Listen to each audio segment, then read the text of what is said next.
the exception of Veronica Gallardo, who called in, and she's stuck in that traffic at Castillo. And Nicholas is doing some other student governance activities down in Los Angeles today, so he did call in. Welcome, everybody. Do we have any? Oh, I'm just on now. You're on. All right. With that, I guess we can move on to items to be taken out of order. Yes. Lori? And we have two items. The first is classified longevity. And to introduce the person who we are honoring today, I'd like to welcome our Director of Financial Aid, Brad Hardison, up to the podium to introduce Christine Lamelli.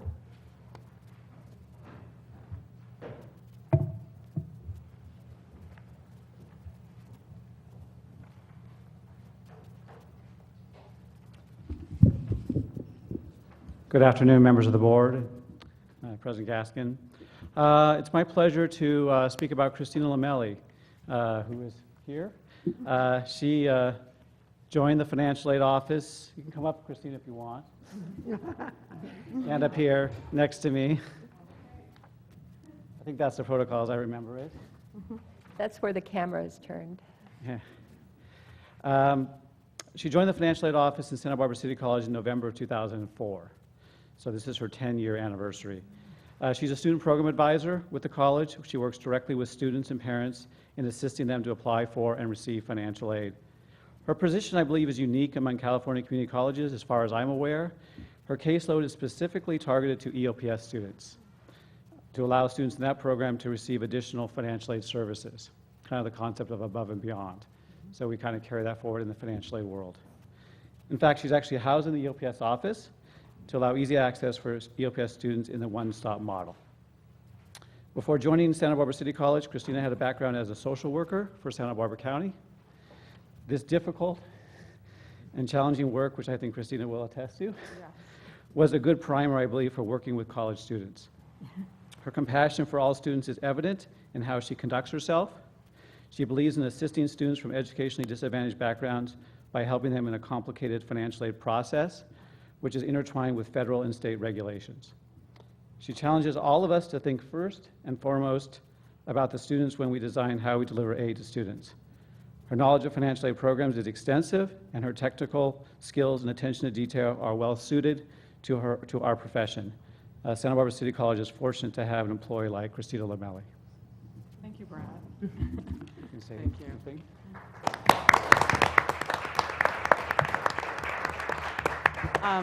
Well, what an honor. I'm glad that I chose to come. Brad, thank you for those kind words. That he just kind of encapsulated everything that I do and my passion that I do have for working with the economically and academically disadvantaged population in the EOPS office. I think I was drawn to that position. Specifically, I don't believe there was anything else that I was really looking for, and I remember 10 years ago thinking that I wanted to, working as a social worker, I saw the need or the lack of educational background in a lot of the at-risk families in Santa Barbara County that I was witnessing. And the common thread among all of these families that were experiencing abuse and neglect of children, I was a child abuse investigator, by the way. The common thread was lack of education. And that was what sort of sparked my interest initially in changing careers. And coming to Santa Barbara City College was the perfect fit. I now am trying to be proactive rather than reactive in our community in helping students and families and their subsequent generations attain a higher education, which I think is the foundation for healthy families in general. So thank you all for the opportunity, and I'm blessed to be here. I work with a great team. I work with a lot of great colleagues on campus, and I'm honored. Thank you. Thank you.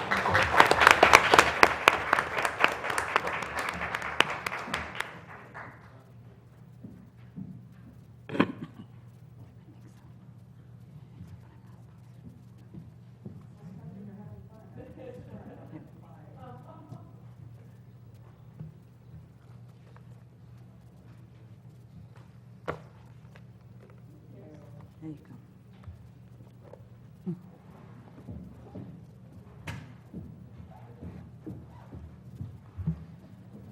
That concludes our classified longevity recognition, and the second item that we are taking out of order is part of our process for PLUMP, which stands for Program Location and Land Use Master Plan process. We launched PLUMP several months ago as a goal toward providing a framework for our facilities master plan. And PLUMP looks at our 3 campuses. It's looking and examining how we utilize those campuses and ensuring that its utilization is both efficient and effective and meets the needs of students and our employees. You have been introduced to the process, as well as introduced to our lead consultant on this project, who is more than a consultant at this point. I think that everybody can agree she's a colleague. And she gets right into the thick of things with us and sets us straight on many, many items that we need to be set straight on. And I would like to, again, reintroduce Pamela Anderson Brule to you. And she will introduce her colleague as well as conduct the input that we are seeking from our constituent groups, of which you are one. Thank you so much. I am privileged to be here, and I am beginning to feel very much a part of the community as we work together side by side. With me is Kate Rivard, and she's the project manager and helping, well, actually Cedrine is the project manager, but Kate is here helping and has been by my side for over a decade working on projects of this nature, so it's very good to have her as well. So on your agendas, we sent ahead of time a series of questions, and this is really meant to be an ability for us to dialogue together. I wanted you to have time to think about these questions, and I don't, if you would like to answer all of them and all 4 of them individually, you can, but it's really more that I want you to focus on the things that you really feel are important to say as far as these questions. So I thought it'd be helpful if I read them all out loud. And then we'll begin to go into them individually. And certainly, as we dialogue, I'm really trying to listen to you and really understand your perspectives.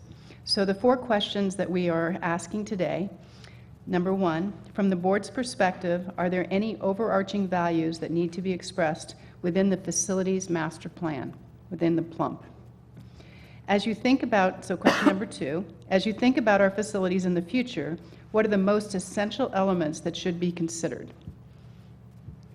Question 3, what are the most critical issues for the integration of the educational master plan with the facilities master plan? And then 4, what would be your measurement of a success for the educational master plan to be integrated with the facilities master plan? So key words are overarching values, most essential elements, integration between the educational master plan and the facilities, and then measurement of success. Those are the key words and key topics that I would like to hear from you today. Peter, you have.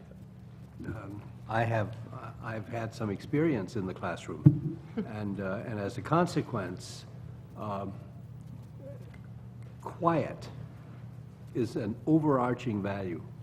I've been in classrooms where conflicting values, like very loud air conditioner, has drowned out anybody who had a creative idea. So I think taking a careful look at acoustics becomes one of the overarching values that I would recommend to the committee. Terrific. Thank you. Yes. I'd like to see, and I know I'll get, respect for the beauty and preciousness of the landscape and for the neighbors and their beauty and appreciation too. Great. Thank you. I think I kind of echo that point too, and I know being part of the city it's nice not to see billboards and really tall buildings, and student services we see now from the freeway, and it's fine, it's been there, but it would be nice to keep or overlooking the mesa from the freeway where you do see landscaping and we don't just have, Lego tall sizes buildings. But in addition to that, I think that I was thinking from a student intake standpoint and how our offices or buildings would appear when you step onto campus. So for example, and I know student services is not the ideal situation right now, but where you would come in and there would be a sense of you're invited to come in, where no one person is behind a barricade or like a tall wall, or a counselor is hidden in an office, where these are individuals that are here to serve. And so should they be needed, that assistance should be automatically rendered to the students. Great. Craig? Yes. Yeah, I don't have too much to add. Just one thing I look around the campus, and most any place I go, whatever organization it is in my community or elsewhere, and we're all affected by what we see. And oftentimes we see a lot of don't walk here, don't smoke, don't do this, keep off the grass, those kinds of things. Exit only, those kinds of signs. We see all this, that's negative input. And if we can't minimize that, I think we should offset it with an equal number of positive signs. Like, thank you for being here today. Remember to smile. I'm sure people could come up with all kinds of nice things to say. But if we can't make those things go away, at least we could balance them with some positive impact. And that's my only real input on it. Yeah, I say ditto to all these because they're all good, but I also think that, I think it's very important, one of our biggest community values when you go out into the city and so on is to live within our resources. And we definitely try to do that in that the water resources and that's why you don't see the huge buildings or the big billboards, because we want to live with the land and how it's given to us. And I think, with City College being right in the heart of Santa Barbara City, I really think it would be good to have that kind of statement somewhere. And I don't know, it's not going to be in the mission or it's not going to be in our education master plan, but just the idea that we need sustainability and to live within our resources. And I know Julie, wherever she is, there she is, the sustainability is dear to her heart too, but it's just important that we do that. Okay. Following on what Veronica said, the ease of flow for the students coming on campus, and even extending beyond that, the ease of flow throughout their day, what would make sense from a student's perspective. I think we always need to be tuned into where they're going throughout their day, and how can we take care of making that easy for them. What buildings should be close together and have access. Okay. I would agree with all of the things that I've heard here, and maybe generalize some of them about fostering communication, whether it's through the signage that was just mentioned, or whether it's through the flow that Lisa just mentioned, and Peter, the quiet. All of those things seem to me to foster communication among ourselves and with our students and make everybody's lives easier, as well as a better educational environment. And the aesthetics as well is a value that's important to me, both people looking at the campus, how it fits into the city and the environment, and the sustainability as well. Great. Yes. I don't know if this is the correct place to put this, but I thought later, but as I read through the 4 points, I think now is better. And then what triggered it in my mind to say it now was Lisa's idea. Part of what she was getting at, we've talked about before, but I also, one of the prime things that we're trying to do here is to create a positive atmosphere for our students, to make them feel like they belong to us. And sometimes, and then to make it easy for them, so like the math building's next to the English building, and then there's the science building, and all they have to do is those three in a nice order, and they get through their day. But, there's something to be said for them going from one end of the campus to the other, because now they're here, and they're part of the whole campus. And so I don't think that maybe locating all those things close together is necessarily such a great idea. I'd like our students to feel like they're part of something greater. That's my input. I'm not saying I'm right, I'm just saying I see that. Interesting thought.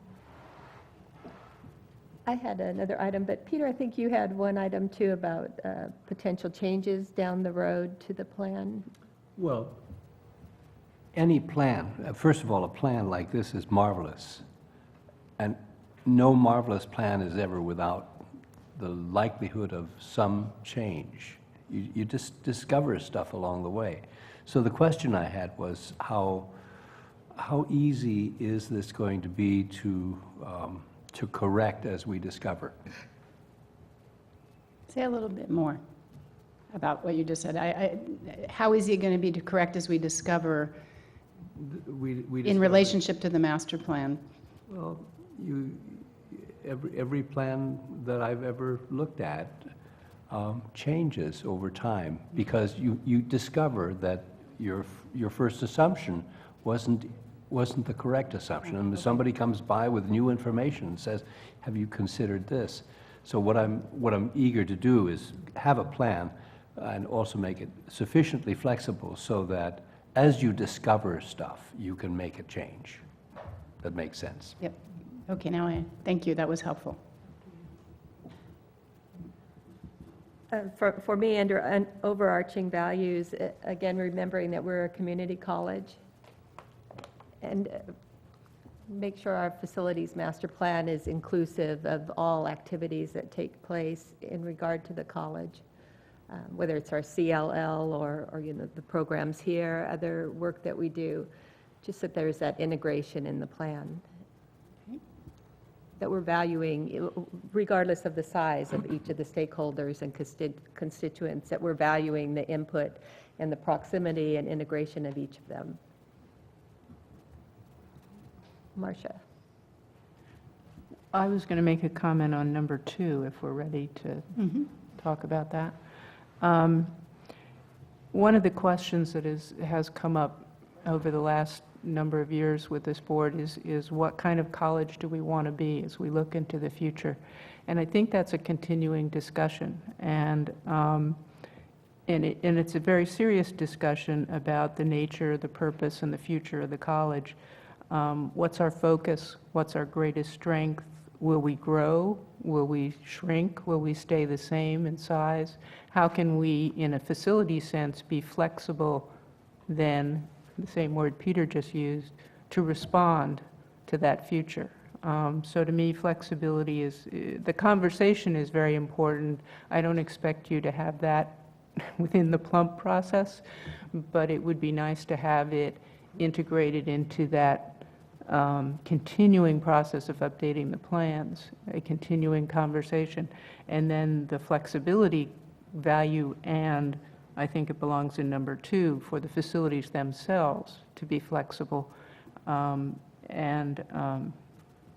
When we have that conversation, to return to that for a second, I think it's very much a college discussion throughout the college, but I also think there are points at which we want to include the community and reach out to the community to include them in that conversation as well.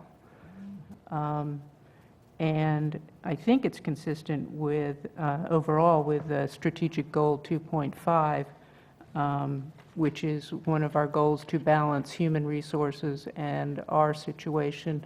We have constraints, and we have had some discussion about that, and that's an important input into this overall planning.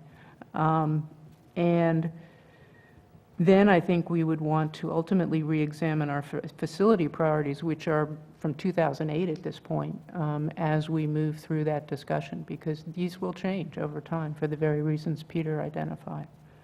And then a couple of quick values for buildings: flexible, durable, low maintenance, sustainable, safe, and suitable in an emergency.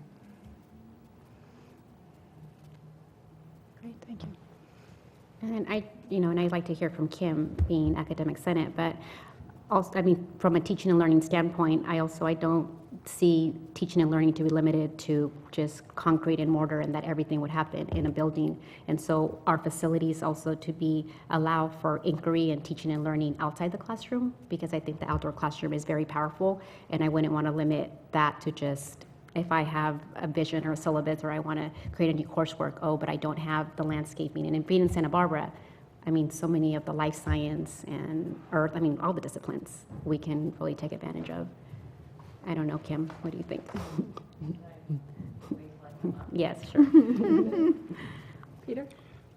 Along lines of Veronica's well-put option, I think if we're talking about number 2, which deals with the most essential elements that should be considered, that the element of simplicity as opposed to anything else, I think is a value that I cherish, because it does allow for the kind of flexibility and multiple approaches that faculty have to teaching. Fixed seating, though this is a classic example of it, and in a lecture hall you expect it. But for smaller rooms, I think fixed seating would probably be a bad idea.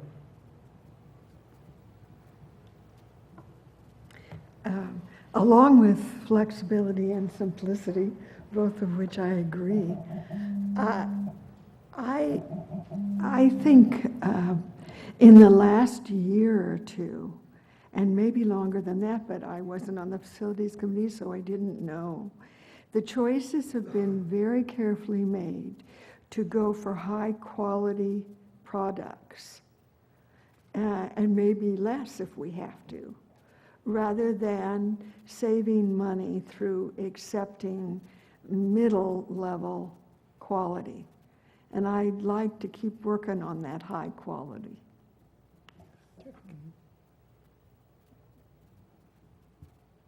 Okay, move on. Anything else you want to add for the integration of the educational master plan to the facilities master plan? I know that's a key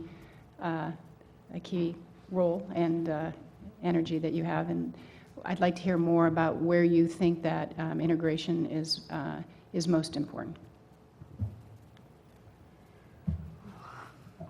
My view is a little different than Craig's. I think bringing similar disciplines together so that there can be, if the faculty members would like it, to have some cross-fertilization, that makes a lot of sense.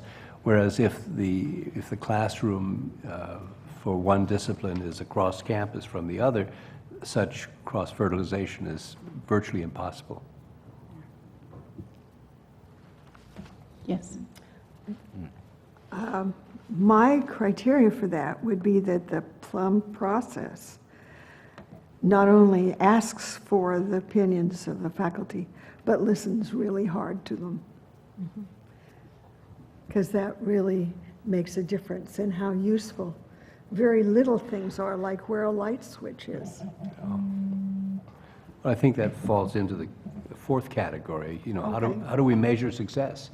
And to me, the 2 components of that would be that, and I think it applies to faculty and staff equally, because each side will want to know that their viewpoint has been taken into account. And the second part of that is a degree of satisfaction after we receive the building or modify the building. And yes, we were listened to. That's the second part. For me, in thinking about this, I know our educational master plan has a variety of measurement items listed for our strategic goals, but I was struggling with what's the baseline here. You know, how do you measure, and I'd be interested in your comments, how do you measure progress in a way that is helpful to evaluating our success here? I mean, are we going to survey people on their kind of subjective views of this, beginning and later down the road? How are we looking at measuring progress? Well, we are planning on doing surveying at the beginning, and surveying also to be good listeners and to really hear multiple perspectives and understand those different perspectives. And it would be, I think, a really interesting and fundamental idea to then re-ask those things as you move forward in the master plan, maybe periodically, and then use that as a gauge for how you're doing against it. So the first gauge is asking the questions that will then ultimately impact the master plan itself, which then sets that in motion. And then afterwards, I think, and I've heard a lot about making it more of a living document and one that has the ability to be changed with time and not something that you wake up, and all of a sudden it no longer applies. So I think those two could go easily together, that if it is in fact a living document and you use surveying as one of the ways and means to measure your success, you can also, I think, something that was suggested, sort of lessons learned, so that you can adapt as you go. So that would be, I think those are key fundamental ideas on a master plan that can really work over time. So the framework for this master plan at the moment is 15 years, because that is a reasonable amount of time. It's a long range amount of time. We don't, past that, we won't know. We won't even know what we're teaching. We won't know what we're teaching with. I'll be here in hologram form, so if I'm here at all. so holograph, I should say. So I think that would be a very good idea. Mm-hmm. Well, that sounds like you're well into thinking about it, because it does strike me that it's a really important part of the plan to figure out, are we succeeding, and as well as the, updating that was touched on earlier. I tend to think of a facilities master plan as being about what facilities we have, but it also occurred to me that it's as well about how we use them effectively. And so I think that should be a component of the plan if it's not already. I know we're making progress on a number of levels at thinking about this and improving that, but I think it's something that should be included as well. In addition, I think the end user, the student, should be involved in some way. And what occurs to me as plausible is to ask the student senate to identify a small group of students who would be able to see what we're planning and visualize it, experience it, and feedback from a clearly student perspective. To that point, though, I think it would have to extend, I think just looking at the fostering student success programs through programs and services, where it talks about building and enhancing programs for equity access. And I think we also have to start thinking cross-generational, because I think what we see is, a particular age group on campus, but there is a number of people that participate in our college from one way or another, and that really spans across generations. So I think that really looking at who the community member is out there, the needs, is going to be really critical. Not that, and Gracie, you can echo with that later, but I wouldn't, it's hard to get input when to seek out input and volunteer, and then so if we just focus on the students we see here on campus that we have the most access to, we're not going to capture the true needs of what the community of that are out there, really.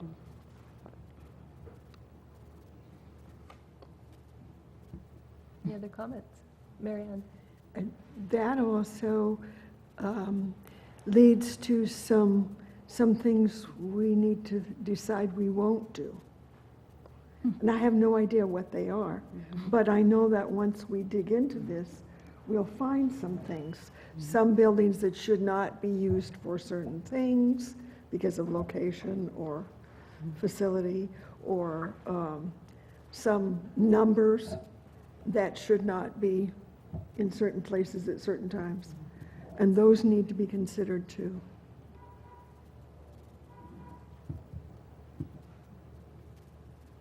And just on a side note, I thought, and maybe Liz can echo in, but I know, we and Kim, when she comes up, thinking of the large adjunct and hourly staff that we rely on to operate our college, and thinking of students when they come in to look for their hourly advisor, and those people don't usually have a home. And so I'm thinking of a way, like a hub where those people, maybe we can't give them an office because they just can't, but if we can create some type of I don't know, like, just think of a hub where we know, okay, these are our hourly support spas advisors, these are our adjunct this, and so students know, okay, there they are, and they don't have to go all over campus trying to find, oh no, their office is here this day, or, you know, because that's difficult, I think, when you're an adjunct or you're an hourly person and you pop in and out for small hours throughout the day and the week.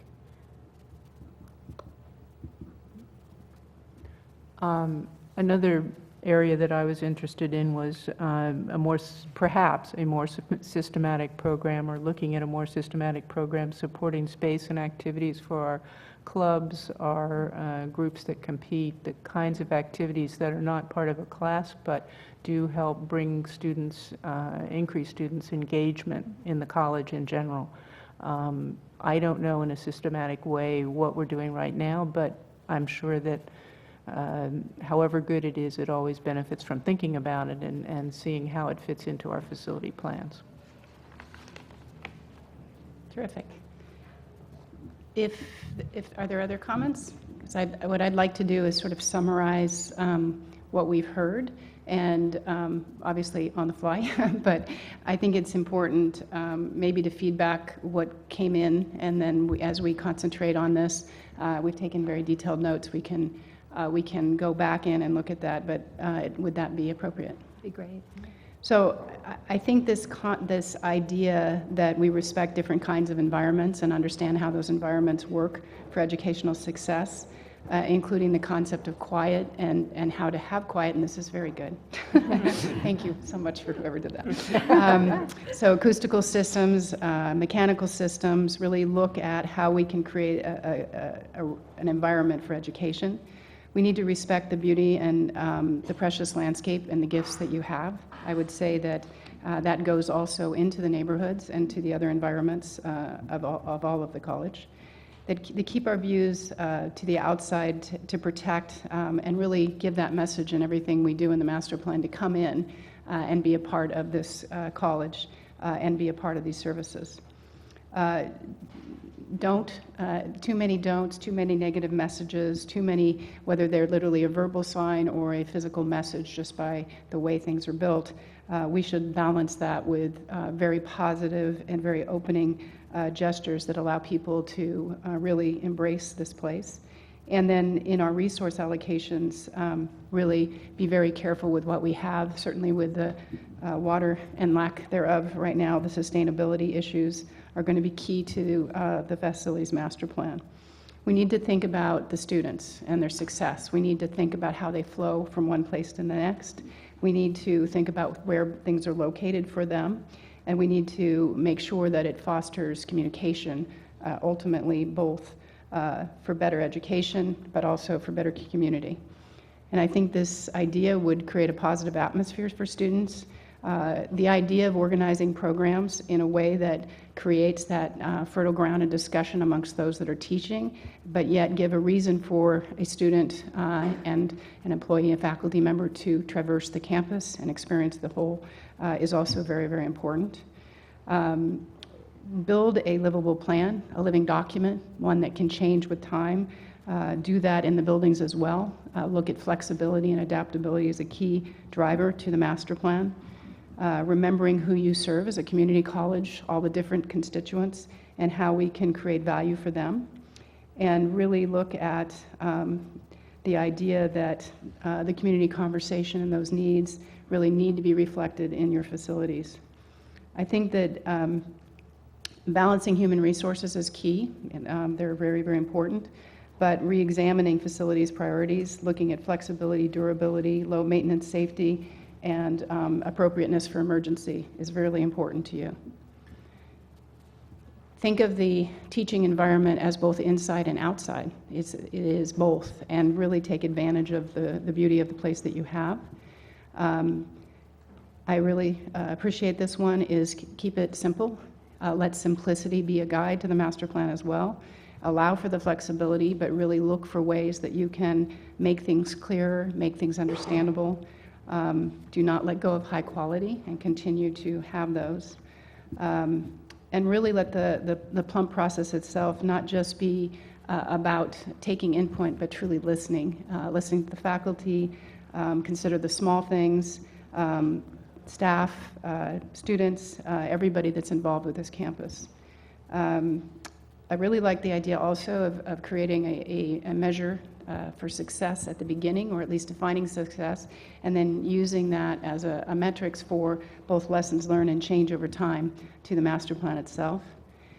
And really, in the end users will be involved in this in some way. And we have had students involved, but we're going to seek further student involvement through surveys, through different forms of communication, which includes discussions with the community themselves.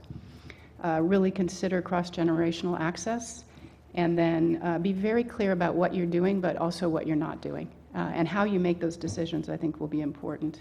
And then create a hub and a place that's easy to find and understand for adjunct and hourly staff, so both they have a sense of place, but also the students know where to find them. And then really think systemically about programs, not just educational programs, but clubs and organizations, so that we really understand the entire focus and environment of the college. What creates student success really is the educational components, but also the cultural components, the clubs, and so forth. So I think that you've done an excellent job. I really appreciate you taking the time and to be able to talk through these. Thank you. Your summary was excellent. And Peter? Could I just offer an amendment to my own suggestion that is implicit in many of the other suggestions, but instead of just the audio or the acoustical, it's the learning environment. And yes, you have to be able to hear, but if you're in a classroom that is stifling hot, nobody's going to hear you, even if the acoustics are good. Classic example of that is the room right next door, where on hot days, no ventilation, and that does not help learning, and that's our goal. Okay, I will amend to appropriate learning environments. Good. Thank you very much. Thank you again, very much.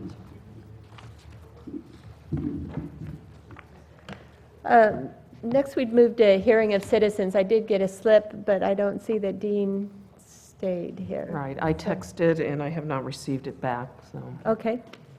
So we'll move on to recognitions. We have done recognitions. We did.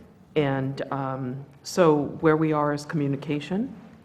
All right, so Kim, thank you.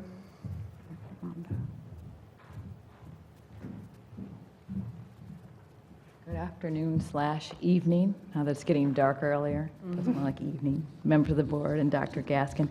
That was really a great discussion. Thank you. We've enjoyed our work with these consultants, and you can see why. I also want to thank you for your responses. This is this moment where your service as board members has huge implications for thousands of people, the people who work here, and of course all the students we serve. So it's an exciting moment to think about our land and our facilities to serve our values. So thank you for those contributions. I like to remind you, in student life, it's week 12, and there's 3 left and then finals. So students are in that stage of, oh my goodness, what's left? What am I forgetting? Am I going to pull this together? Extra emergencies, and faculty are all working really hard to keep them here and getting to that last step, because it's that time of synthesis, and you kind of get it and move it and use it in a new way. So we're all really trying that right now, and trying not to be sabotaged by Thanksgiving, which is a wonderful holiday, but can be a big distraction in the middle of this time. As far as what I wanted to share about the Senate, we've had 2 meetings since we met last, and you can see there's a lot of plans on the agenda, and they are exciting. I think they're shorter than plans have ever been, except maybe Jack's student equity plan. But it's really an exciting moment of trying to integrate all these different planning documents. So we looked at the distance education plan, the district technology plan, how we're going to be reporting into the educational master plan via the Senate, as well as the student equity plan. The Senate also had a great visit from Dean Partee to talk more about our student concern policy. And I know you know about the great work that Ben and Allison and other members of the PERT team have been doing, and reaching out to UCSB, and Jack's been really involved with that, and it's really wonderful to learn more about it and taking good care of our students. The last thing I wanted to share was the Senate approved a recommendation through a faculty inquiry group that kind of goes to the next step of sharing our ISLO 6, our institutional learning outcome related to personal, academic, and career development. And at our Flex time in August, I shared a video that was designed by this team and then carried out by a really talented student filmmaker about setting goals. And so the next phase of that campaign is to try in the spring to make it visible, to create some posters and some different kinds of activities throughout our classrooms and through our student services with our staff to all be sharing a dialogue about goal setting, which is something we all continue to do. I think that's part of the human endeavor. And it really plays off what Craig just raised about kind of the positive energy and environment we have here. So I did want to just take a moment to just, not the entire goal, but just to read out the first line, because this is something we commit to as an institution, and it's something your faculty and staff are thinking harder about how to share this dialogue with students and help them really engage with this. So this institutional learning outcome 6, just again the first line, students will be able to assess their own knowledge, skills, and abilities. That kind of self-awareness is something you need for life. Set personal, educational, and career goals. Work independently and in group settings, and identify lifestyle choices that promote self-reliance and physical, mental, and social health. So it's a great goal, and you'll look for some more visible sign of it throughout the campus, and it will be happening in our classrooms too. Again, the comments were amazing from all of you, and the two that I want to pick up on faculty that you had mentioned was that idea of using our outdoor spaces. There's also this real connection about collaboration, and that can happen in a lot of different spaces, and especially outdoor here. So we're really trying to think about creating places for students to work together in all different places. And then also that focus on spaces for adjuncts and all the different personnel who help students. The spaces that make them accessible to students also build community among them as well, and I think that's really a vital idea. So thank you. Okay. Any questions? Thank you very much. And report by Associated Students, Gracie.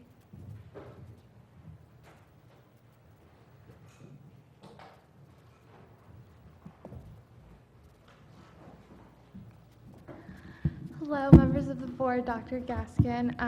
So I'll just give you an update on what the Senate's actually doing, or what the Senate's done in this past month. We had a really active October, and every single weekend actually in October, we had an event going on or we had something to do, so that was really great. And everyone was really I guess, got to bond as a Senate, so now I just feel so much stronger.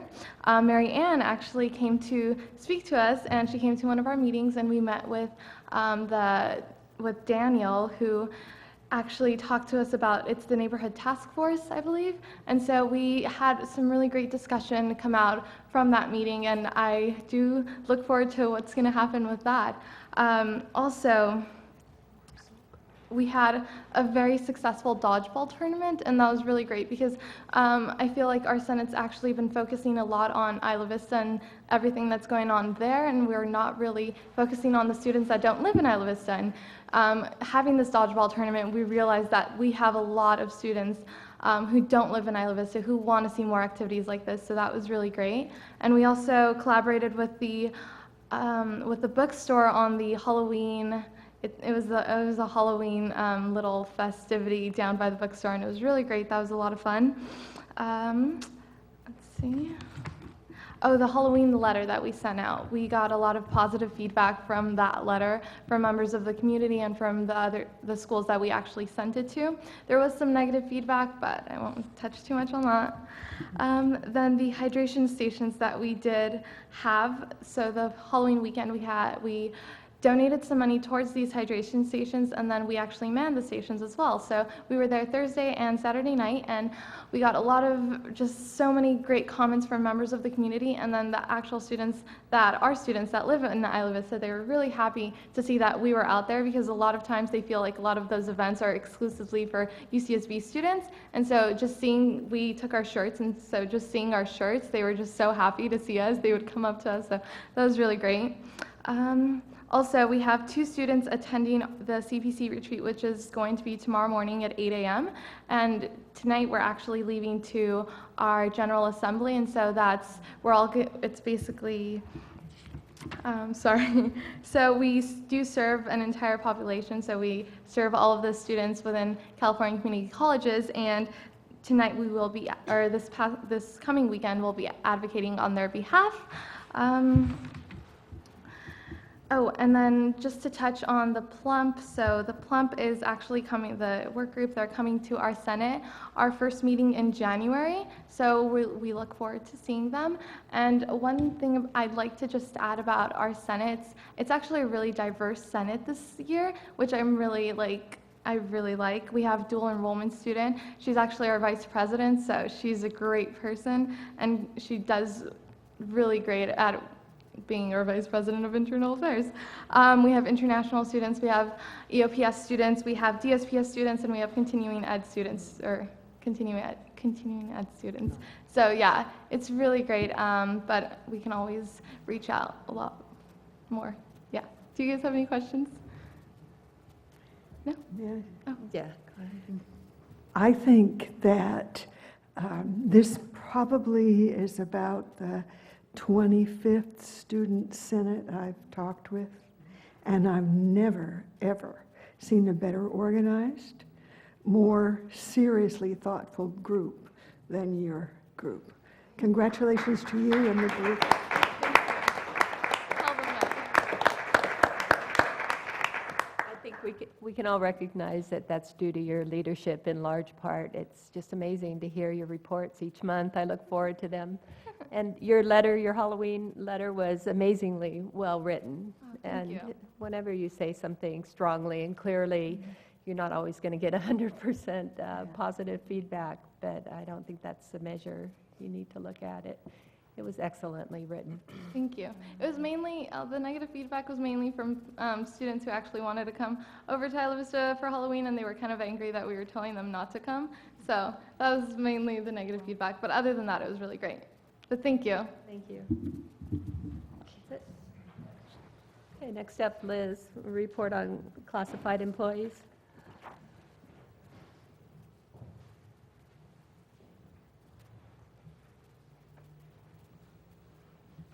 Good afternoon, members of the board, President Gaskin. Our regular meeting that we were going to have last week, we canceled so that our members could go to the Durantes lecture. It was a very, very good lecture. It's one of the best that I've been to. We had a special meeting, though, with the Neighborhood Task Force, and Mary Ann came and spoke to our group. We had a very energetic meeting, and we filled the wall with the different ideas, and so I think it was a very good experience. And classified have participated in PLUMP. We participated in the CPC Plus meeting tomorrow, and there was a meeting this afternoon for a few hours, so we're involved in that process too.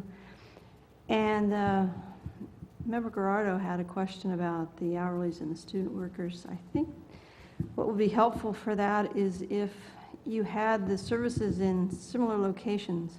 So to get the service, you went, so even if you had a regular classified or a student or an hourly, give you the service, you knew one location to go to. So you may have, you don't know who would necessarily give you the service, if it's a regular staff or a short-term worker or a student worker, but you would know the location to go to get the service. So then you wouldn't have to try to go through all these different buildings on campus, where I go for this, where I go for that, but you would go to a centralized area. I think that would be a plus if we had something like that. So did that answer your question, or do you have more questions about that? I just wanted to know if you thought it was a crazy idea, or if you... I think it's a very important idea to have centralized locations that the people can go to and get their services. Any other questions? Any other questions? Thank you, Liz. And Dr. Gaskin. Thank you. Not only is Gracie a phenomenal student leader, but she is also an exemplary student. I think it was, Sunday night? Sunday night, we were both in Starbucks, and there she was with her cohort, her student companion, about ready to finish that work on that communication studies paper. So just very focused and very studious, and I appreciate your leadership as well as your attention to your academic dreams and pursuits. So, the only comment I want to make is one that has to do with Measure S. This is the first time that we have had a chance to have a board meeting following the defeat of Measure S. And right now, the results stand at 50%, 50%. And as you know, we needed a 55% approval in order to successfully pass that bond. Just to put into context, I shared with the college community, there were 10 other California community college bonds on the November 2014 ballot. And of those 10 other ones, 8 passed handedly. They ranged in size from over $400 million and down. Our neighbor to the north, Cuesta College, which is in San Luis Obispo, passed a $275 million bond, and they are half our size. As you know, there are only 2 ways that a public California community college can garner the funds to modernize aging facilities. One way is a state capital outlay bond, and Governor Brown made it clear back in August and continues to make it clear that he is not supportive of a state capital outlay bond. The last one was in '06. And you can well imagine the queue for any state funds that would materialize from any future state capital outlay bond. There are 23 campuses of the CSU, 10 campuses of the UCs, 112 campuses of the California community colleges, and over 1,000 districts that are K-12, and all of them would be in a queue for much-needed facilities improvement. So that's number one. The second way is through a local bond measure, and that's why you saw a large number of them on the November ballot. Our electorate has spoken, and I am asked constantly, what is our plan B? And there is no plan B. If there is not a statewide capital outlay bond, and the electorate has spoken, then those are the only options Santa Barbara City College has. I have been asked about if we will go out again in 2 years. And my answer to that, and something that I will discuss with the facilities subcommittee, but I will recommend absolutely not going out in 2 years because we have other entities in this community that deserve an opportunity to seek guidance and to seek input from the electorate. I have heard that we didn't have a plan, and you know, as well as the entire campus, that for 2 years we have worked on a plan. That plan emanated from grassroots. It emanated from the individuals who have to live in these buildings and in these structures on a daily basis, and those are our faculty and staff. Those proposals were assimilated from our Director of Campus Development and provided through the governance process, identified and prioritized and costed out. So it's a very clear plan that was repeatedly presented in open session, certainly to the board and to other college governance bodies. I heard that the amount was not well thought out, and I have to share with you that with other amounts successful bonds being $410 million, $388 million, $295 million, $275 million, I have no control over our needs across 3 campuses. These needs are real. They don't, the $288 million, as you know, did not represent any new structures for the sake of new structures. They represented taking care of the state's investment in the infrastructure that it made 40, 50, 60, 70, 80 years ago. My focus right now as your president is on 2 things. One is finishing the last project of Measure V, which is the West Campus classroom and office building, which will allow us to remove 32 of the 51 portables. We then, surprisingly, as you know, receive 2/3 of state funding to replace the campus center because of structural deficiencies in the campus center. We were counting on Measure S to provide the matching 1/3. So I will be making a recommendation to CPC and to the board where we will have to go for that $10 million. And that is it. That is what we can accomplish. I am respectful of the voice of the community. I am deeply saddened, disappointed, and surprised at the outcome. So thank you, that's my comment. Thank you, Lori. Report from board members. Marianne.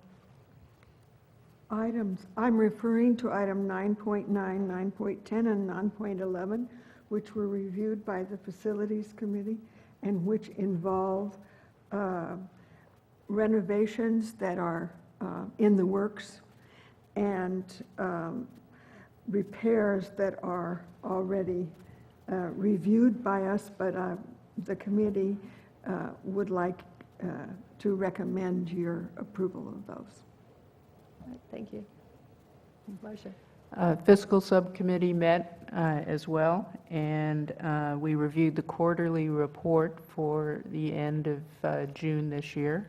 And we also reviewed the CCFS 311, which goes to the Chancellor's office on an annual basis, and asked our questions and got good answers. And those are also on the agenda, 9.3 and 9.4, and we recommend approval. Marianne. As your representative to the SBCC Foundation, I attended the annual board meeting this week, and am simply delighted to say that the financial reports are in very good shape, and the foundation heard a very impassioned and impressive speech from Lori. Any word on the executive director? I didn't hear you. Oh, any word on the executive director? I'll let the president of the foundation announce that, but yes, that is process, yes. In looking at the next month, when I'll be leaving the board, we'll have a new board member. We're welcoming aboard Jonathan Aboud. Hope that's the right way to pronounce his last name. I'm sorry. And he will need a mentor. And looking at everyone's roles and responsibilities and experience, I decided to appoint Peter Hasland as the mentor to Jonathan, and he has accepted. So Jonathan will come on board with a mentor, and I'm sure that Peter will be engaging him shortly. Yeah. All right, any other reports? Then we'll move on. Next item. President Macker, I just got a text from Dean, so if we could just have a little conversation while we're waiting for him to run over, Yeah, would that be? Actually, Craig, you had one item you wanted to bring up? For future board? Yes, I do, for future board consideration. And I've been thinking about this topic since I first got on this board. And I thought, well, I'll just wait and I'll listen and I'll learn. And I've been doing that for a couple of years now, and I'm no master at everything, but I've learned a lot. And the topic really, I'll just sum it up in 2 words. It's public relations. And I would like to see us have some discussions about defining what it is, look in the past at how effective it's been, and at ways that we could make it more effective for the future. I think this college as a whole is doing, from what I can tell from talking to my contemporaries on other boards and other schools, we're doing just excellent here. Like leading the pack in many areas. And, but for some reason, in spite of all the improvements that Dr. Gaskin came here with just a little over 2 years ago now, and all the new programs and all the new sessions, things that she put in and intensified and everything, we're still maybe not getting the whole message out there as well as we could, because on the surface, not from my point of view sitting here, because I see more than the average person sees and I have a much deeper understanding, but on the surface, I see, when I look at it that way, I see inconsistencies between our goals and our actions, and they remain that way to me until I dig deeper down, and then I go, oh, it's not inconsistent. And I think we should really look at our communications and how we're doing it with the general public in a deeper manner. So you're looking for a agenda item, perhaps on a Yes. study session, and are there board members interested in that at some future point? I think that's a good idea. So we could ask the president to put that on. I know we have a schedule out several months. do. I haven't looked at it lately, but we could look at that. Work on. Thank you for nodding yes on that. I was wondering how I was going to get over the conflict if I didn't have any support, because then I would have to try to go to each one of you to see if you would back me up. And then I thought, no, I can't do that because that's against the Brown Act. And so this whole thing is like a catch-22. We got you covered, Craig. Thank you. In fact, All right, and was that, I just wanted to say, I think you've got your finger on the pulse, or whatever it is, or whatever cliche we want to say. But I think you're really hitting on something that we really need to do. And it's not that we don't go out and tell people how wonderful we are, because we are wonderful, and we do tell people, but somehow, I don't know, there's a disconnect somehow, and I'm not quite sure where it is. I think I'm too close to the election to know, but things came up that didn't have anything to do with the buildings we were trying to fix up. And I'm just trying to figure out why that happened. And so maybe it has to do with That's public relations. Part of this, we could go on Part for of it, some yeah. time. Yeah, I don't want to discuss it now, but I just want to say, I think maybe it's it's really current and a good idea to do that. So It's not thank just you. Major S, that's only one. No, I know, but it does have to do with public relations. all right, so that was a nice short discussion. And then I just wanted to clarify for the board that President Macker's last board meeting will be December 4th, and our new trustee is seated the Friday after, the first Friday in December after the election. So that's December 5th. So we have you for one more board meeting, which is December 4th. And then December 11th will be when our new trustee is seated and sworn in. would it be possible to inject a motion to decline her departure? Yeah. Tried that already. I I second can it. second that. Yeah. I'll vote for it. There we go. Good timing, Dean. So this was comments from public. Yeah. Right, so we're going to hearings of citizens, and Dean Nevins submitted a piece of paper here. Yeah, sorry about the scroll. Couldn't read your writing on what it's about. That's common. That's why I'm a good typist. Members of the board, I'm very glad to be in front of you today. I'm always glad to be in front of you guys, but today particularly so. Last weekend, Santa Barbara City College participated in the Association for Computing Machinery's International Collegiate Programming Competition.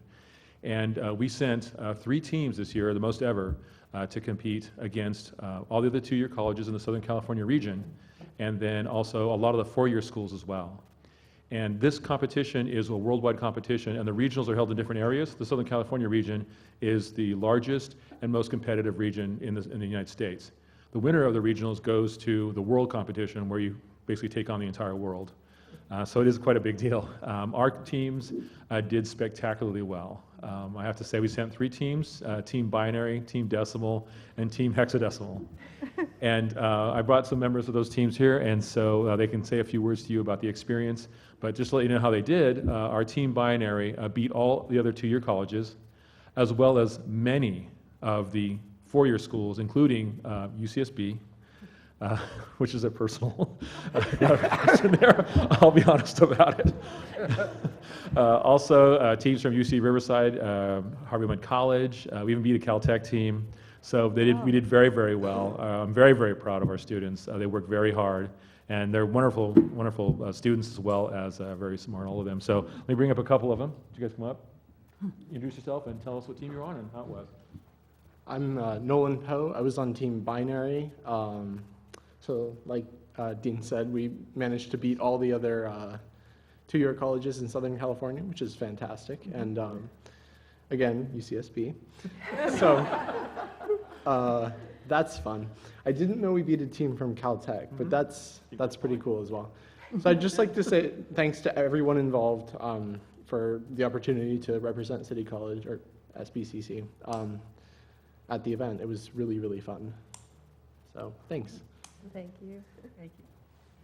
Hi, I'm Russ Faminga. I was on Team Decimal, and we, in my team, we solved 2 problems, and we tied with all of UCSB's teams along with most of the other community colleges. So I had a great time, and it was a ton of fun getting to represent City College there. So it was just a really fun experience going to a collegiate programming contest like that, and that was great. But I think that's about it I have to say. Thank you. Academic goals. Oh, What do you want to do?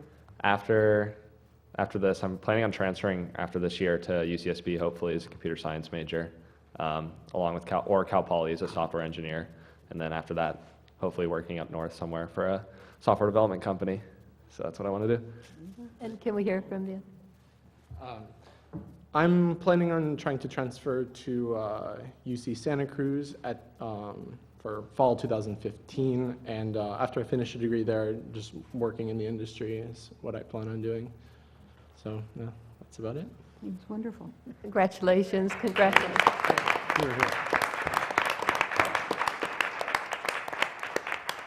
And I really wanted to thank Jack and Marilyn and Lori for all the support, and of course the board for providing such an environment for us. This is a co-curricular activity which really adds a lot to the students' perspectives because they get to see what other schools are doing. It also allows them, they have to learn a lot of advanced material to compete effectively. Now, clearly they have, so it's been a wonderful experience. So thank you very much. Thank you. Dean, I think we had a couple questions for you. Marcia first, and then Craig. Yeah, of course, sorry.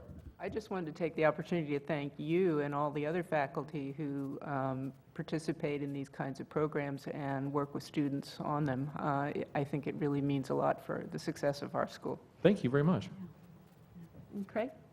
I want to repeat what she said, but I want to ask you a question. Of course. And that is, because it's like a breath of fresh air. You know, some of you don't know, some of you do. I spent a few years working with youth that were like in trouble with the law, underperforming in school. And in fact, I was surrounded with them, and I got so I didn't. Oh, they're trouble. Believe me, they're trouble. Yeah, they're, but not like that. But the thing is that ever since I've been here and I've been around these kids and I watched our student senate leader, and I watch young people like this and talk to some of the students on campus. And for me, it just gives me renewed confidence that it's okay if I go away, there's another generation coming on that can do even better. Absolutely. And it's just wonderful. So here comes my question, maybe to them. But is there some way that you could take your experience and how you got into it and how you pursued it and present that to high school students, let's say, that don't have a clue, and maybe let them see that it's possible, that they too can get somewhere. There's good programs, I know, at Dos Pueblos and other high schools, but maybe there's some student groups that you could, work with and help some of them. You don't have to do this, just something to think about. Maybe you could do something like that over a holiday break or something, or next summer. Thank you. Thank you so much. Thank you all. Thank you very much. Take care. Thank you. That's wonderful news. Fantastic. Reports and information. Did you want to introduce? We have been working diligently on alternative transportation options for students and for employees. And Joe Sullivan has been leading that charge along with a very broad-based group of staff and faculty and representatives from the community. And Joe is here to provide an update on that process and on that effort. So, Joe. So the Transportation Alternatives Group consists of over 60 community members. There are college employees and students, representatives from the City of Santa Barbara, many of the different departments there, the Santa Barbara Metropolitan Transit District, the Santa Barbara Bike Coalition, the Santa Barbara County Association of Governments Traffic Solutions Division, and then there's also members from the community at large who have come in as well. What we sought was input, solutions, ideas to look at primarily the impetus for, as you can imagine, is parking.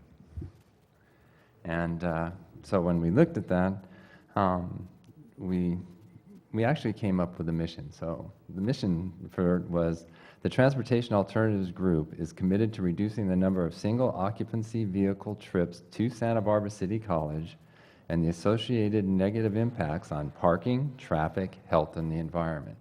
So we expanded it a little bit off the parking topic. The first question you always get is, why don't you just add more spaces? If we have a parking problem, why don't you add more spaces? Well, I believe most of you know the answer to that, but we'll go through it a little bit.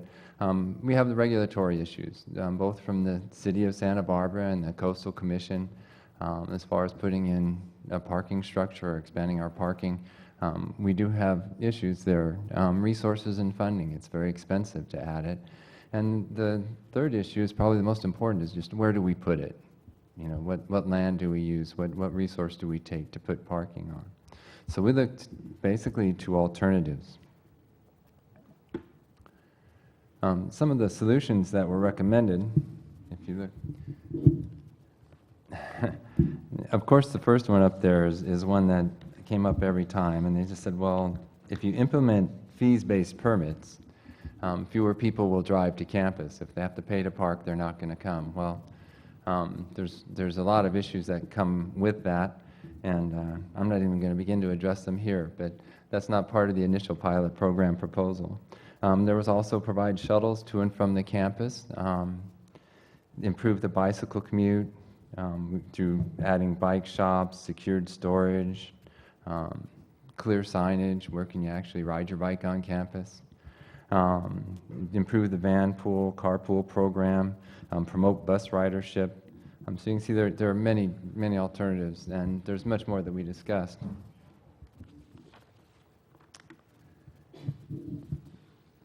So out of that discussion, though, we did come up with basically a pilot program. We're not going to be charging fees. We're going to be rewarding people, providing incentives to look to using an alternative transportation. And so what they're going to be doing is they're going to receive money. Am I talking close enough to this? I can never figure out whether you can hear me or not. My old ears can hear you just fine. Okay. So they're going to receive money by commuting in a non-single occupancy vehicle. So that means if they bike, bus, walk, carpool, van pool, shuttle, take the train, we'll reward them for that. They can earn up to $25 per month depending on the modes of travel and how often they travel.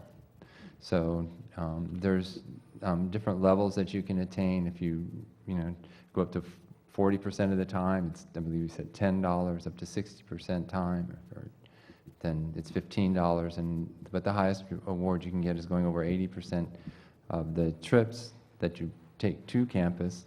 And from campus in a single occupancy vehicle, we'll give you $25 for that month.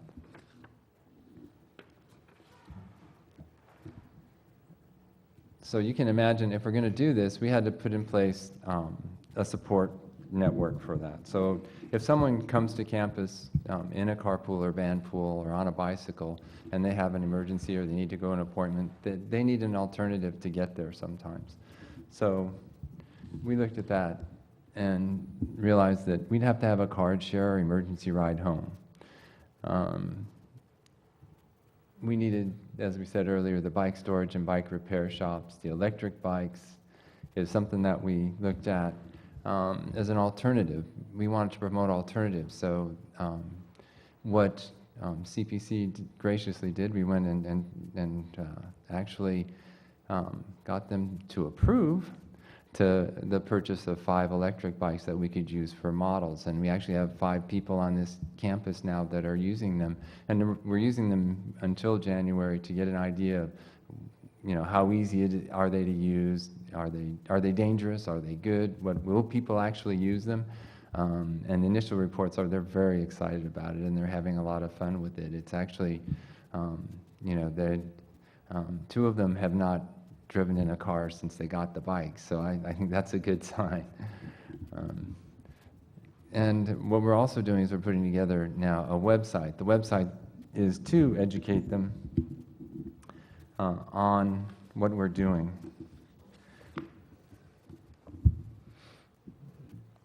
So when we looked at the website, we said, what do we have to do? We want to educate our top 4 audiences on our alternative transportation options for basically the faculty, staff, students, and visitors.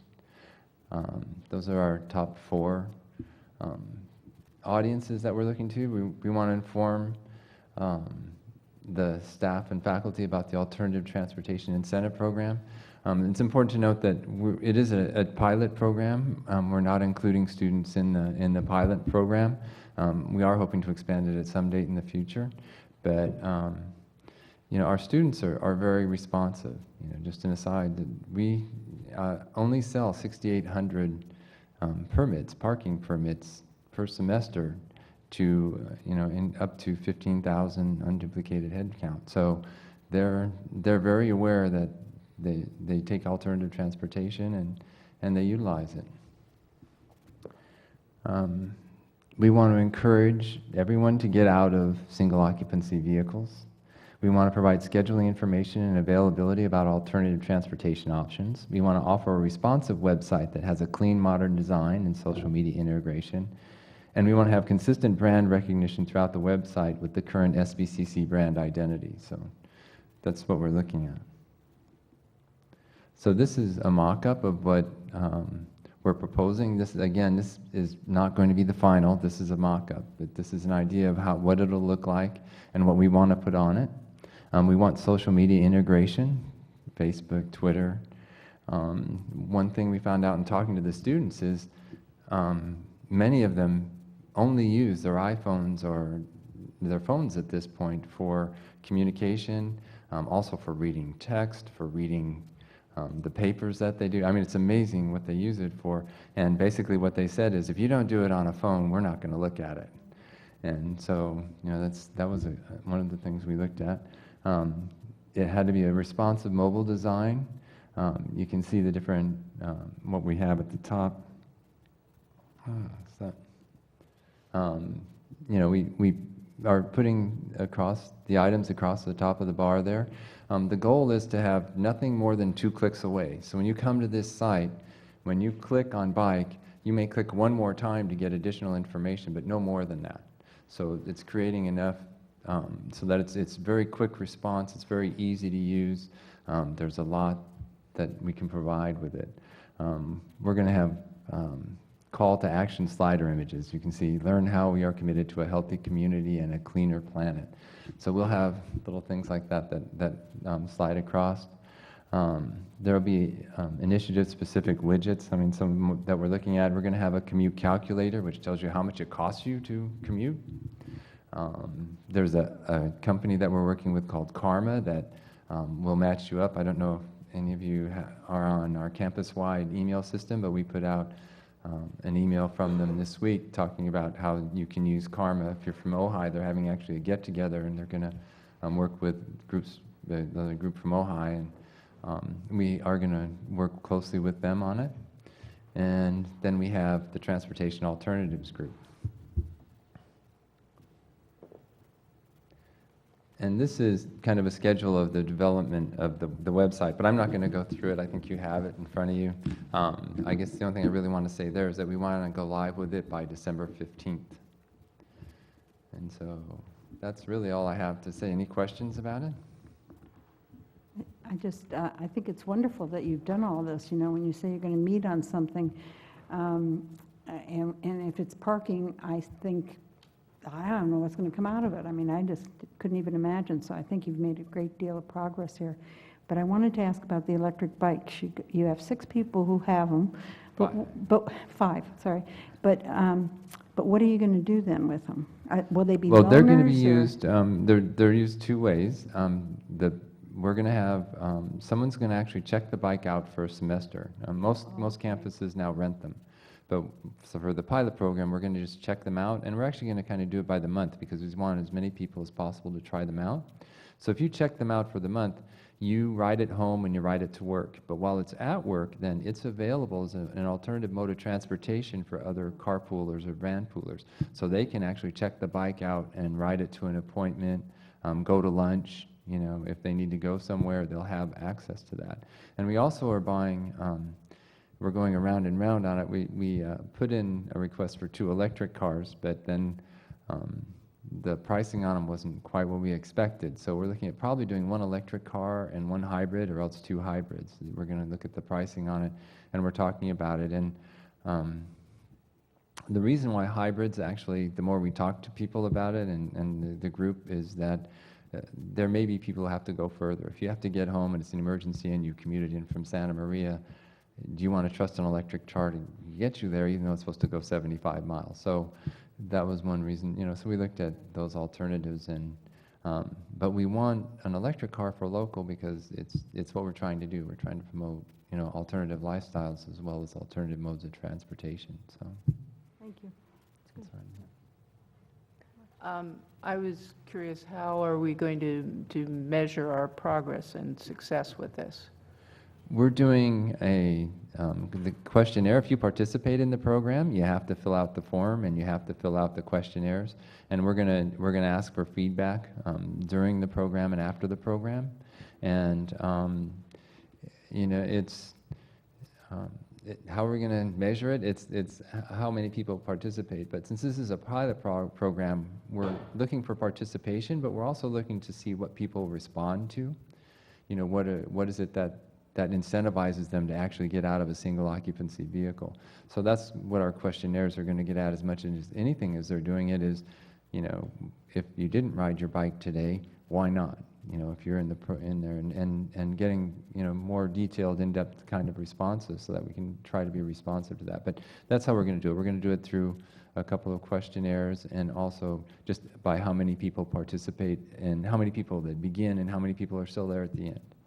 But I'm thinking that, for example, the earn up to $25, we have a certain number of people who are already not in a single occupancy vehicle. Do we know what that baseline is so we can then say we've increased from X to Y? In the pilot program, we won't have that. We're looking for ideas. We do know, I mean, our bike ridership on campus is less than 2%. When we did the survey, we know what the baseline is now. So we do have a baseline, and we do a study every year but we usually do that in the fall. Mm-hmm. We can do an additional study, but they cost about 10 grand each. So, and we want to do a more comprehensive study this time that looks at all of the transportation. It really focused on just bus ridership and bicycle ridership through the main entrances. It didn't, you know, we haven't focused on how many of you are already commuting Only- together in one car, Only basically. through the initial survey. So the Oh, yeah, baseline will be who will sign up for the incentive program, and that becomes our baseline moving forward. It's because we don't have the data that provides us with a snapshot pre-incentive program, other than the survey. And the survey was filled, I forgot the response rate, But it was a very good, we had 380 responses to our survey. Mm-hmm. So we got a very good response. And we didn't present the results of that here, but I can pull that up and send it to you actually if you'd like. It's on our, I'll send you the link to the tag. Yeah, that would be helpful. on the drive. Maybe also just a discussion in fiscal. I mean, it's obviously got a budget attached to it, so. It does, and the goal is to get it self-funding as quickly as we can. Yeah. So that means we have to look at how we can possibly do that, you know, through bike rentals, through other programs. We are bringing BC Centro on campus. They're going to set up a bike shed, which is very exciting, and we are putting 4 bike sheds, you know, on campus where people will be able to take their high-end bike and lock it in a shed and using their card access. So it's, you know, it's something we're looking at. We're taking very seriously, and we'll see how many people use them, and we'll have that data at the end of the semester. So, you know, at least we'll have a good pilot program. And I don't think I talked about the shuttles that we're going to have from the Wake and from Garden, and that's another way we're trying to get people to, and we'll measure that again by how many people actually use it. So we'll see. The biggest The incentive. shuttle will be part of the pilot program? It'll be part of the pilot program. One from the Wake and then one from Garden Street, because what they said is get the last mile. It seems like if you can get people within a mile, they'll jump on a bike or they'll jump in a van and come to campus. If you get them further than that, it's too much hassle to park, get in a van, come here, get in a van, go back. But it seems like they said if you get within the last mile, all the you know, in the studies that we saw and what we researched, you have an opportunity. We'll have to see how it goes. We're hoping, it's gotten a lot of positive feedback just anecdotally, so we'll have to see if we actually get people to commit. Lori? There's a number of these initiatives that will have a fiscal implication. Fortunately, to this point, the resources that have been involved are one-time only. The acquisition of capital, cars or whatever that might be.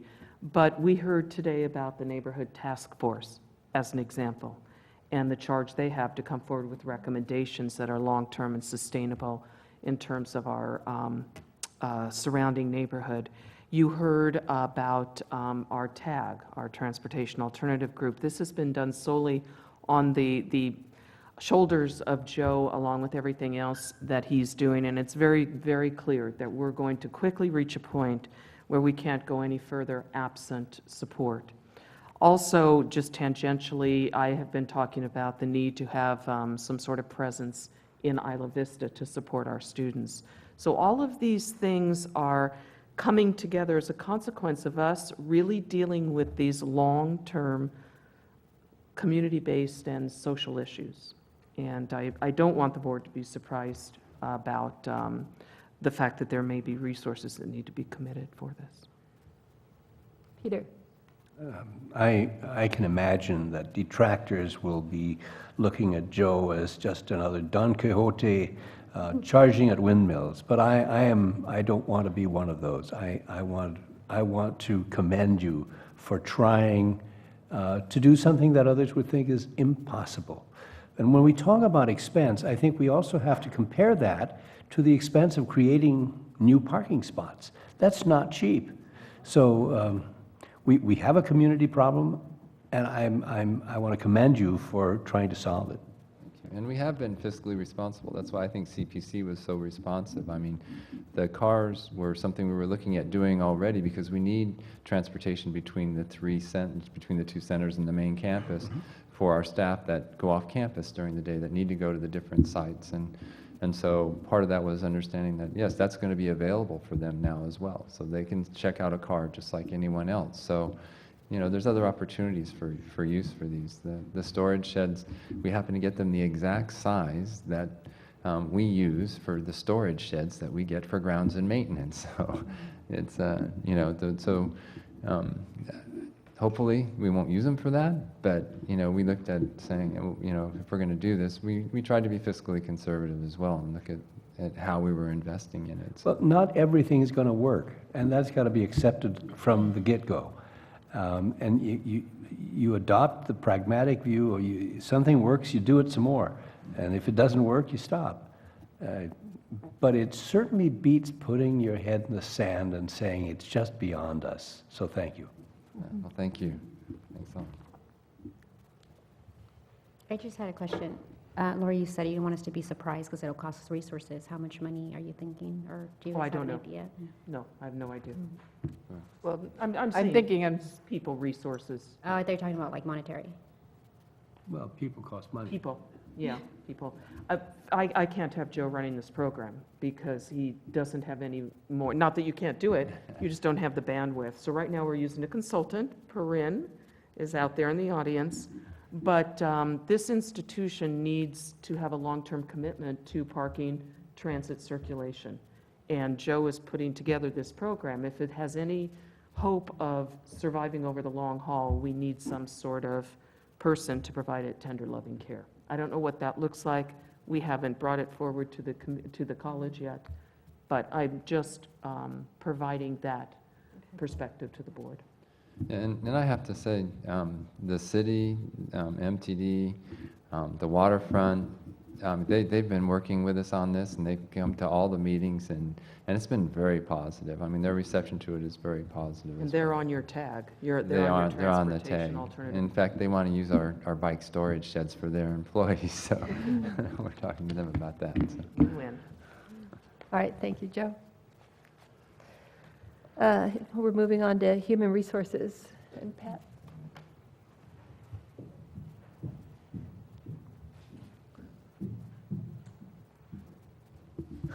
Good afternoon, members of the board and President Gaskin.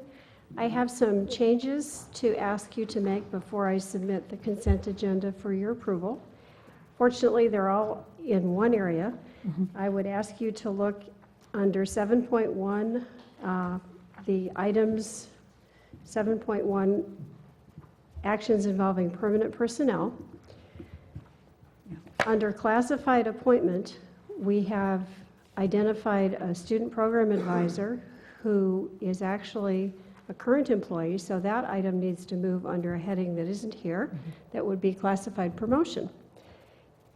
Yesenia Perez has been promoted to our student program advisor position, and she will assume those responsibilities December 1st. Her step will be step 3 on level 32. Her name is spelled Y-E-S-E-N-I-A, Perez, P-E-R-E-Z. The other item does belong under classified appointment. We have selected Jana Mori, J-A-N-N-A, M-O-R-I, as the student program advisor in the Career Center. She will start on step 6 of level 32, and she will begin this position November 24th. The only other comment that I wanted to make before I submit 7.1 through 7.4 to you is I think we should notice that Rosie Tower is retiring. Rosie has worked with the college for 30 years, and she's leaving at the end of December. So for those of you who know her or have worked with her, you might want to bid her farewell and Godspeed in her retirement. So with that, I'm submitting 7.1 through 7.4 of the consent agenda for your approval. Okay, I believe we're going to pull out item 7.3, as we might have a couple board members who will abstain. So can I get a motion for approval of 7.1, 7.2, and 7.4? Sure. Peter? Second.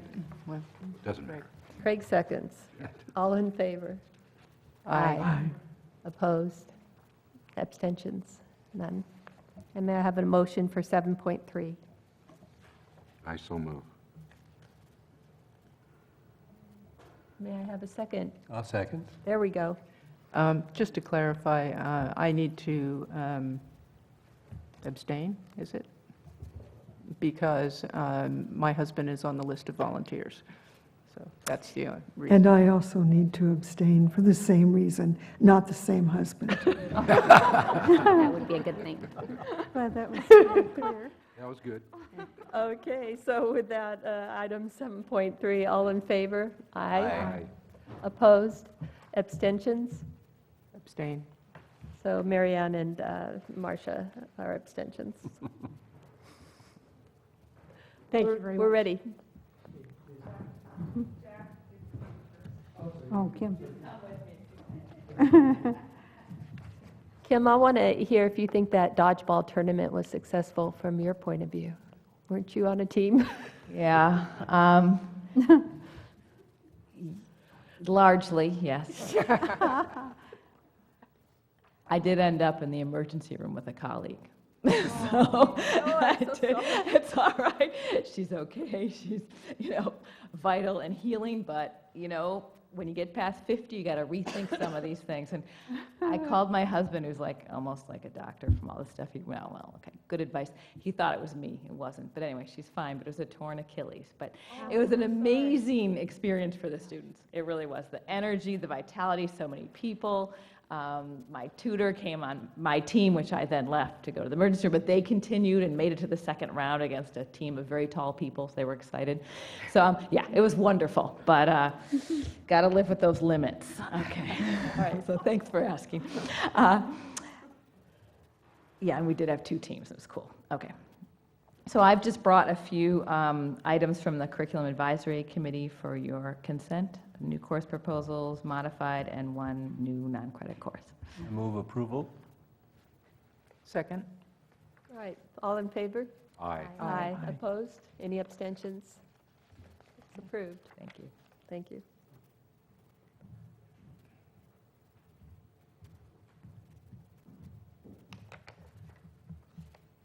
I thought we might need another course for CLL. If I heard one more person say, well, you know, about the husband and sharing, I'd say, okay, we have a support group course. Is item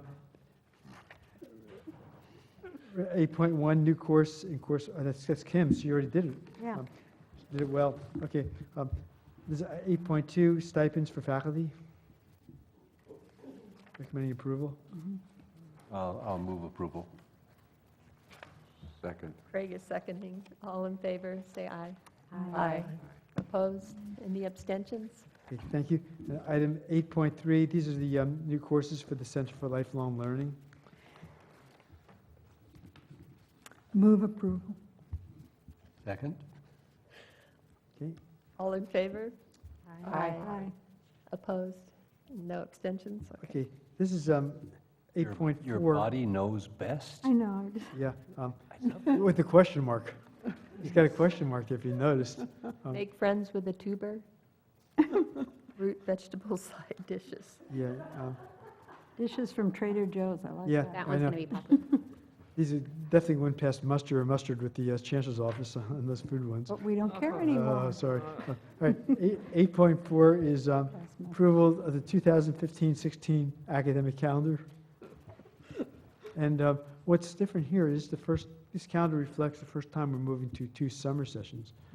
So the way the calendar works is the spring semester ends on a Friday, technically Saturday, and summer session 1 starts the following Monday.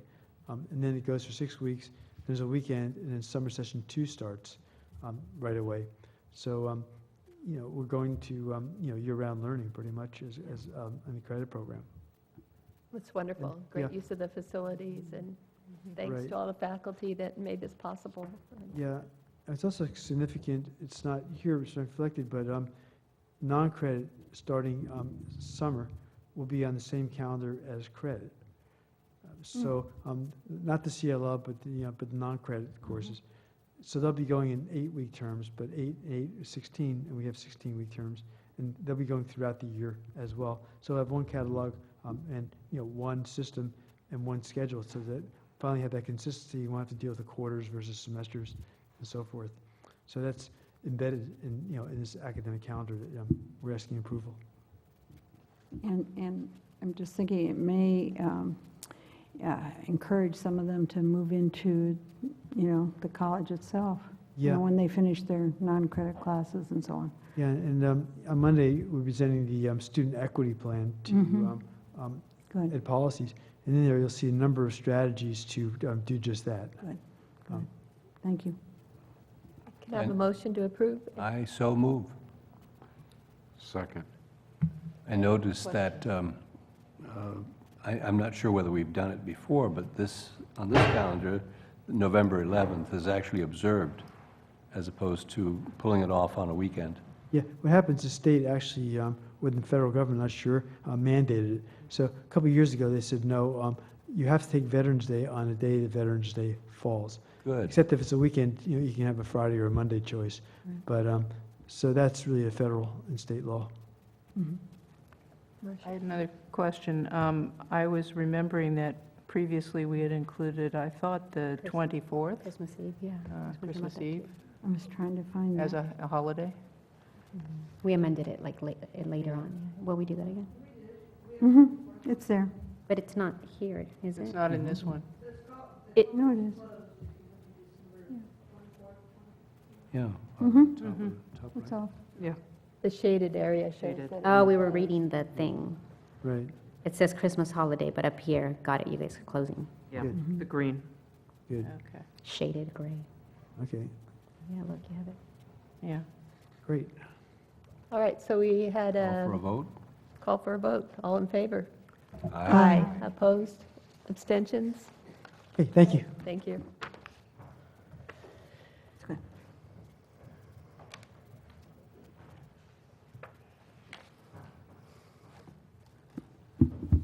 Okay, I want to present the consent agenda items for your approval. But first, I want to congratulate Angie on Board Docs Pro. I have to say, we used it. It was flawless, right, Angie? No problems whatsoever. No, it was great. And so I just wanted to say, she did a great job bringing it up. She's been walking us through the process of using it, and it's going to be a wonderful tool for us. So thank you, Angie. Thank you, Angie. Yeah. Items 9.1 through 9.11. So we need a motion to Motion to approve? approve? Sure. Second. Second? All in favor? Aye. Opposed? Any abstentions? No? So for business action items, we can take these two together, both resolution number 19, which is the budget transfers between major objects, and resolution number 20, which is the augmentation of revenue. We can take them together. I'd like to move for approval, both. Second? Angie?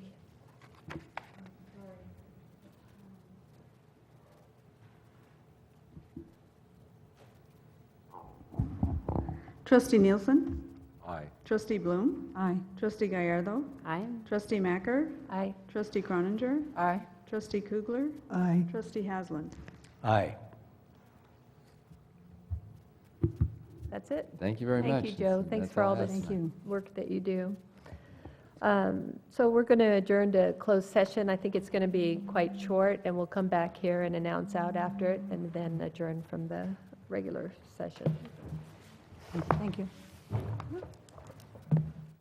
Open session again, and I have to report out that the board took action 7-0 to deny the claim by Barbara Allen against Santa Barbara Community College District.